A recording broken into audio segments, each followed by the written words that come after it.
No ano em que morreu o rei Uzias, eu vi ao Senhor assentado sobre um alto e sublime trono, e o seu séquito enchia o templo. Os serafins estavam acima dele, cada um tinha 6 asas, com 2 cobriam o rosto, e com 2 cobriam os pés, e com 2 voavam. E clamavam uns para os outros, dizendo: Santo, Santo, Santo é o Senhor dos exércitos, toda a terra está cheia da sua glória. E os umbrais das portas se moveram com a voz do que clamava, e a casa se encheu de fumaça. Então disse eu: ai de mim, que vou perecendo, porque eu sou um homem de lábios impuros e habito no meio de um povo de impuros lábios. Os meus olhos viram o Rei, o Senhor dos exércitos. Mas um dos serafins voou para mim, trazendo na mão uma brasa viva, que tirara do altar com uma tenaz. E com ela tocou a minha boca e disse: eis que isto tocou os teus lábios, e a tua iniquidade foi tirada, e purificado o teu pecado. Depois disso, ouvi a voz do Senhor que dizia: a quem enviarei? E quem há de ir por nós? Então disse eu: eis-me aqui, envia-me a mim. Isaías 6, versículo 1 ao 8. O profeta teve uma experiência espetacular com o Senhor. A manifestação de Deus na vida de Isaías produziu nele 4 ações que mudariam sua vida para sempre. E é exatamente sobre isso que meditaremos: as 4 ações de Deus na vida do homem. A primeira ação foi mostrar quem ele é. Deus revela ao homem que ele é santo. Ó Senhor, quem é como tu entre os deuses? Quem é como tu, glorificado em santidade, terrível em louvores, operando maravilhas? Êxodo 15, 11. Revelar ao homem que é grandioso. Ninguém é semelhante a ti, ó Senhor. Tu és grande, grande é o teu nome em força. Jeremias 10, 6. Revelar ao homem que é poderoso. Pois o Senhor vosso Deus é o Deus dos deuses e Senhor dos senhores. O Deus grande, poderoso e terrível. Deuteronômio 10, 17. O profeta viu tudo isso de uma forma incrível. Eu vi ao Senhor assentado sobre um alto e sublime trono, e o seu séquito enchia o templo. Os serafins estavam acima dele. Cada um tinha 6 asas, com 2 cobriam o rosto e com 2 cobriam os pés, e com 2 voavam. E clamavam uns para os outros, dizendo: Santo, Santo, Santo é o Senhor dos exércitos. Toda a terra está cheia da sua glória. E os umbrais das portas se moveram com a voz do que clamava, e a casa se encheu de fumaça. Há uma razão muito clara para Deus revelar ao homem seus atributos. O homem precisa saber que eu sou o Senhor e não há outro. Fora de mim não há Deus. Eu te cingirei, ainda que tu não conheças. Isaías 45, 5. Não pode haver dúvidas quanto a essa realidade, mas infelizmente há pessoas que ainda não conseguiram enxergar isso. Muitos que servem a Deus não o conhecem, e por não conhecerem, sofrem desnecessariamente, uma vez que é impossível crer naquele que não se conhece. Como teremos fé para situações que fugiram do nosso controle se não conhecermos aquele que tem o controle de tudo? Não temas, porque eu sou contigo. Não te assombres, porque eu sou teu Deus. Eu te esforço, eu te ajudo, eu te sustento com a destra da minha justiça. Isaías 41, 9. Como acreditaremos naquilo que é impossível para nós, se não sabemos que para Deus tudo é possível? E Jesus, olhando para eles, disse-lhes: aos homens é isso impossível, mas a Deus tudo é possível. Mateus 19, 26. Como esperar dele se não conhecemos ele? A nossa alma espera no Senhor. Ele é o nosso auxílio, o nosso escudo, pois nele se alegra o nosso coração, porquanto temos confiado no seu santo nome. Seja a tua misericórdia, Senhor, sobre nós, como em ti esperamos. Salmos 33, 20 ao 22. Muitas vezes somos surpreendidos por acontecimentos da vida. Porém, pela falta de entendimento, discernimento e conhecimento sobre os atributos de Deus, padecemos por falta de fé. O meu povo foi destruído porque lhe faltou o conhecimento. Oséias 4:6. Uma visão distorcida de Deus também é um problema. Esse entendimento errado acerca do Senhor prejudicará toda a nossa caminhada. Se não conhecemos a Deus na sua plenitude, ou seja, naquilo que sua palavra diz sobre Ele, não viveremos uma vida plena no seu poder. Essa é uma das estratégias de Satanás, embaçar os nossos olhos espirituais, a fim de que não conheçamos o Pai Eterno da forma que Ele realmente é. Isso traz muitas implicações, pois se não conhecemos o Senhor, não sabemos sua vontade. Se não conhecemos seu caráter, não teremos um igual. Se não entendemos que Ele é santo, não seremos santos. Se não entendemos que Ele é amor, não amaremos. Se não entendemos que Ele é soberano, não seremos dependentes. Se não entendemos que Ele é misericordioso, viveremos na culpa.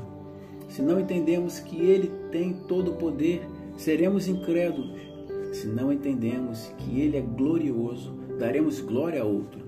Se não entendemos que Ele é Pai, não seremos filhos. Se não entendemos que Ele é verdadeiro amigo, nos frustraremos com outros. Se não entendemos a graça dEle, sucumbiremos nas aflições da vida. A segunda ação é mostrar quem nós somos. Quando finalmente conseguimos enxergar quem Deus é, consequentemente enxergamos quem nós somos, miseráveis pecadores. Isaías, quando viu a glória de Deus, imediatamente exclamou: ai de mim que vou perecendo, porque eu sou um homem de lábios impuros e habito no meio de um povo de impuros lábios, e os meus olhos viram o Rei, o Senhor dos Exércitos. O choque de realidade é absurdo, tendo em vista o tamanho da desproporcionalidade. É a incrível revelação de tudo aquilo que estava oculto aos nossos próprios olhos. É como se fosse colocado um espelho espiritual na nossa frente e passássemos a enxergar tudo aquilo que não víamos antes. A nossa verdadeira aparência diante de Deus. A santidade de Deus revela nossa pecaminosidade. A grandeza de Deus revela nossa insignificância. O poder de Deus revela nossa fraqueza. O caráter de Deus revela nosso mau caráter. O amor de Deus revela nosso ódio. A misericórdia de Deus revela nossa intolerância. A glória de Deus revela nossa infâmia. A fidelidade de Deus revela nossa infidelidade. A amizade de Deus revela nossa inimizade. A soberania de Deus revela nossa independência. A bondade de Deus revela nossa maldade. A paciência de Deus revela nossa impaciência. A humildade de Deus revela nosso orgulho. A graça de Deus revela nossa desgraça. É por essa razão que nenhuma pessoa tem a capacidade de convencer a si mesma ou ao próximo de que são pecadores. É obra do Espírito Santo. E quando Ele vier, convencerá o mundo do pecado, da justiça e do juízo. João 16:8. Nem todos terão a experiência de Isaías. Porém, o Senhor continua se revelando com todos os seus atributos a nós por meio da sua palavra. Por meio dela, chegamos ao conhecimento de quem Deus é e quem nós somos.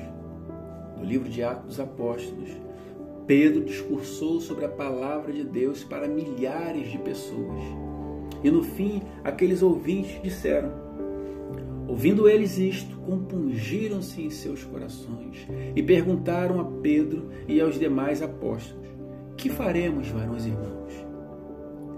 Além de enxergarem as suas realidades, eles perguntaram o que deveriam fazer para mudar isso, demonstrando que não somente entenderam, como queriam mudança. É um questionamento semelhante às palavras de Isaías, evidenciando um desespero. A terceira ação é nos purificar. Quando enxergamos o nosso estado caído, de mortos espiritualmente, o Senhor, na sua infinita misericórdia, nos purifica de todos os pecados. Mas um dos serafins voou para mim, trazendo na mão uma brasa viva, que tirara do altar com uma tenaz, e com ela tocou a minha boca e disse: Eis que isto tocou os teus lábios, e a tua iniquidade foi tirada, e purificado o teu pecado. Um anjo não precisou tocar nos nossos lábios para sermos purificados. Porém, o sangue de Jesus Cristo, seu Filho, nos purifica de todo pecado. 1 João 1,7. Foi por meio do que Jesus fez por todos, o qual, sendo o resplendor da sua glória e a expressa imagem da sua pessoa, e sustentando todas as coisas pela palavra do seu poder, havendo feito por si mesmo a purificação dos nossos pecados, assentou-se à destra da majestade nas alturas. Hebreus 1,3.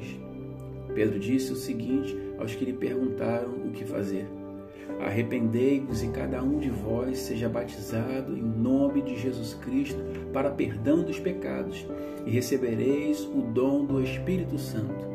Atos 2,38. Ele não nos deixa mais naquela situação deplorável, pois agora nossos olhos viram o Senhor. Tudo ficou no passado. Velhas práticas, atitudes erradas, conversa torpe. Temos uma nova vida. Assim que esse alguém está em Cristo, nova criatura é. As coisas velhas passaram e eis que tudo se fez novo. 2 Coríntios 5,17. Assim como é impossível ver Deus e não enxergar quem somos, é impossível ser tocado por Ele e permanecer da mesma forma. Mas onde o pecado abundou, superabundou a graça. Romanos 5,20. A quarta ação é nos enviar. Mas há outra razão para tudo isso, além de manifestar seu amor por nós. Agora nós somos dele e para ele. Somos santos como ele é, fortes na força dele.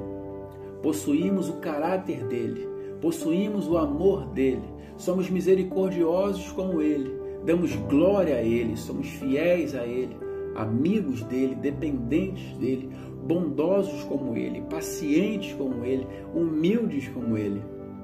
Tudo isso com um grande propósito: revelar todas essas atribuições dele para o mundo.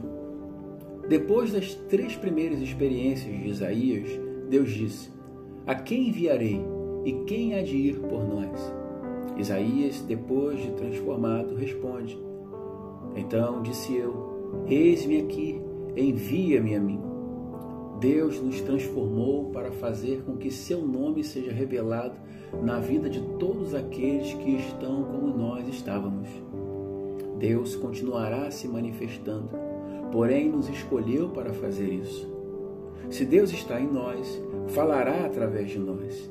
Usará nossas vidas, testemunhos vivos, cartas vivas, evangelho no ser, no existir. Seremos para os perdidos como espelhos espirituais, ou seja, olharão para as nossas vidas e verão a diferença entre o justo e o ímpio, entre o que serve a Deus e o que não serve. Malaquias 3,18. E verão a luz. Vós sois a luz do mundo. Assim resplandeça a vossa luz diante dos homens, para que vejam as vossas boas obras e glorifiquem o vosso Pai que estás nos céus. Mateus 5:14 e 16. Nós temos uma enorme responsabilidade. Nada nessa vida pode ser maior e mais importante do que a missão dada por Deus a nós, enviados dele. Ser enviado de Deus não é somente entregar uma mensagem, mas ser a mensagem. Não é somente falar do Evangelho, mas ser o Evangelho. Não é somente pregar que Deus muda o homem, mas testificar essa mudança. Não é apenas dizer que Deus ama, mas amar também. Existem bilhões de Isaías esperando a revelação de Deus. O Senhor nos escolheu para isso.